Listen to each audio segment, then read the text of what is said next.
Detran de São Paulo tira teste de baliza para exame da CNH. E ainda você pode usar carro automático. Na minha época era bem mais difícil. Aí você pensa comigo, naquela época era difícil para você tirar a CNH. Tinha que aprender na raça. Ou você pagava o... Tá ligado, né?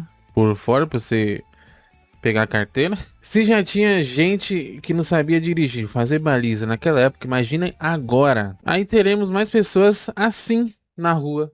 Vou te dar um exemplo. Aqui, ó. Olha lá. Olha lá. Não sabe, sabe colocar o carro de ré. Olha o tamanho do espaço da vaga, mano. É muito espaço aí, mano. Ainda coloca colado no outro. Meu Deus, é uma mulher.